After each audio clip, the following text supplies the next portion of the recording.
Deixa eu te perguntar, agora você recentemente entrou no movimento político, né? E é um movimento político autodeclarado de direita, né? Como é que funciona uma feminista entrar num movimento político de direita num país onde direita é aquele pacotão e esquerda é aquele amaranhado de virtudes e falsas virtudes e moralismo que não aceita quase ninguém se você não comprar o pacote? Os dois lados parecem um grande pacote, né? O movimento político que você entrou, que é o MBL, ele se coloca onde nesse lugar aqui, e como é que você aceita no movimento dessa natureza, sendo que classicamente você historicamente seria de esquerda, digamos assim? Escreve, fica mais lindo. O conhecimento proibido, o que todos querem saber, mas poucos podem dizer, eu digo. Eles dizem, para que sejam tão poderosos quanto nós, ao saberem o que sabemos, assine o Valete Plus. Posso contar toda a minha história com o MBL? Fica à vontade. Porque eu os conheço há muitos anos, né? Desde que eles começaram, né? No período lá das manifestações em 2013 e tal. E eu nunca tive um real interesse em investigar, entender muito bem como era o movimento. E aí, à medida do tempo, eu fui desenvolvendo mais uma ojeriza, aquele nojinho moral, assim, e mais divergência e raiva do que qualquer outra coisa. Aí houve o caso do Arthur, né, com os áudios e tal, piorou o negócio, realmente, assim, me gerou mais ojeriza ainda. E o meu co-host, ele começou a insistir a consumir, a gente fazia react do MBL no canal. Mas pra criticar? Pra criticar ou pra concordar, né? Porque ele sabia que eu era uma pessoa aberta. Ele também é a mesma coisa que eu, né? Então, vão existir momentos que tu vai concordar e tu vai discordar. Meu, assim, as primeiras vezes eu não podia olhar pra cara do Arthur Duval. De nojo que me dava. Sério, eu era tapada de nojo. E assim, eu não aguentava, sei lá, 2, 3 minutos sem reclamar e querer me levantar e sair da mesa. Entendeu? Tipo, a raiva que eu tinha. E aí ele insistia, não, vamos assistir, não sei o que e tal. Aí teve um momento muito importante pra mim, que foi quando ele revelou numa das lives que o período em que ele tinha descoberto aquele caso do Lancelotti foi mais ou menos na mesma época do vazamento dos áudios dele. E ele poderia ter usado aquilo como uma cortina de fumaça, ele poderia ter tentado desviar de assunto, acusar... E também poderia até mesmo ter negado, né? Foi IA, foi montagem, sei lá, qualquer outra coisa. Não, ele assumiu, foi isso que eu disse mesmo. Ele foi pra um monte de programa de TV, né? Exato, e eu vou assumir o que aconteceu, entendeu? Pra mim, aquilo foi uma postura honrada, entendeu? Isso aí realmente mudou a perspectiva que eu tinha dele. Começou ali. Ou seja, o que começou a te pegar foi a conduta e não necessariamente a materialidade da parada. Exatamente. Foi a conduta. Frente conduta. a um erro, né? Exatamente. Foi a conduta e o posicionamento moral dele, em que ele assumiu o que ele tinha feito e não tentou desviar do assunto, sabe? Reconheceu o que tinha acontecido. Ele podia ter usado como uma arma política, inclusive. Não, eles mandaram pro MP. Cara, é difícil tu ver isso no movimento político. É bem raro. Eles mandaram pro quê? Pro MP, né? Pro Ministério Público.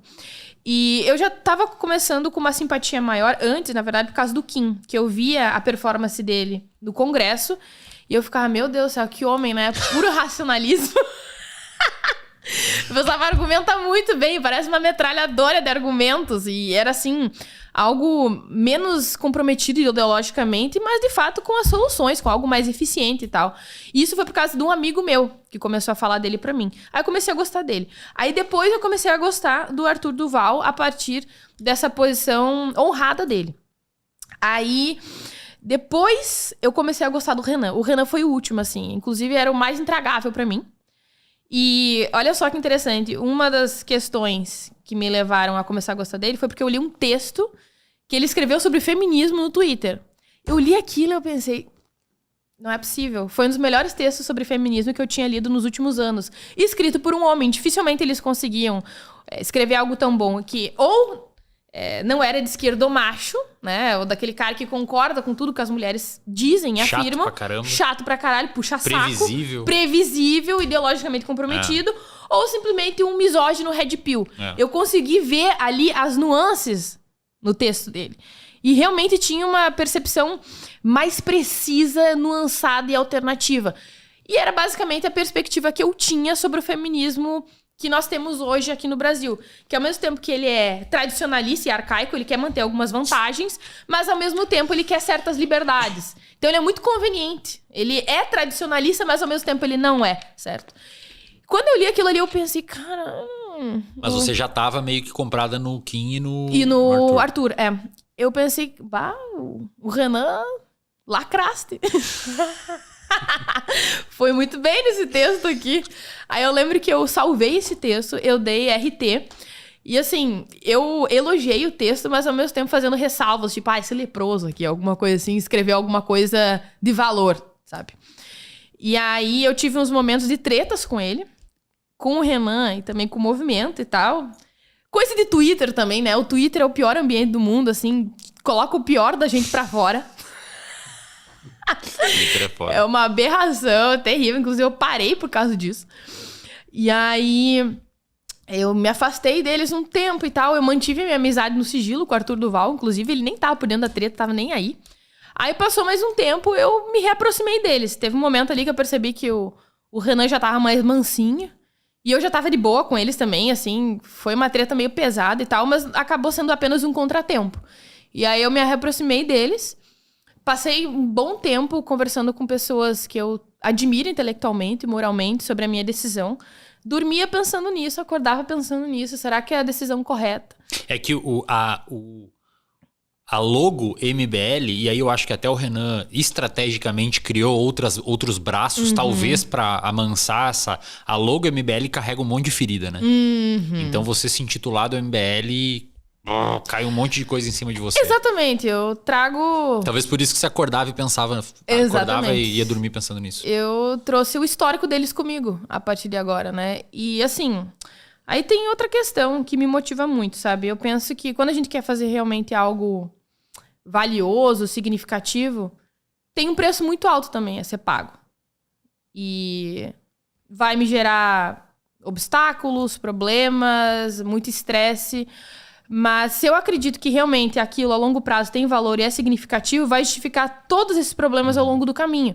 Eu tenho um ideal muito forte. E aí as pessoas me xingarem, acharem que eu fui vendida, que eu não tô mais comprometida com as minhas ideias, etc.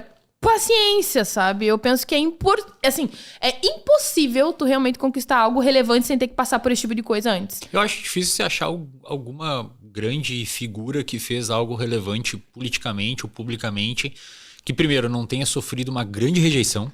Acho que é impossível. Isso é impossível. E segundo, que não tenha,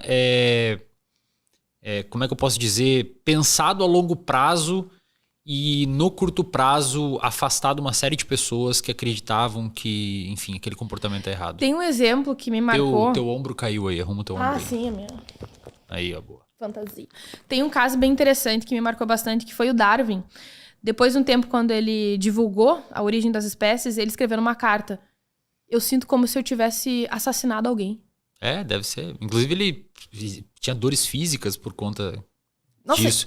Ele acho que deixou 10 anos a origem das espécies na gaveta, sem publicar, porque ele tinha medo. É difícil, cara. Imagina o peso de carregar isso, sabe? Mas imagina que merda ele morrer sem falar o que ele...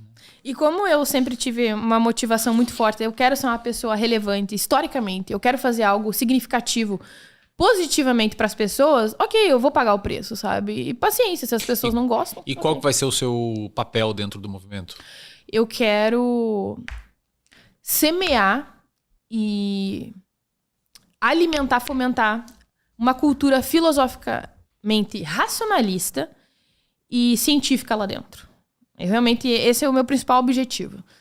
É fazer com que as pessoas lá dentro, tanto os líderes, quanto a militância, quanto as pessoas que ainda não conhecem, tenham gerido do movimento, vejam ali como um ambiente que seja intelectualmente prolífico e confiável, mas ao mesmo tempo muito receptivo à divergência intelectual.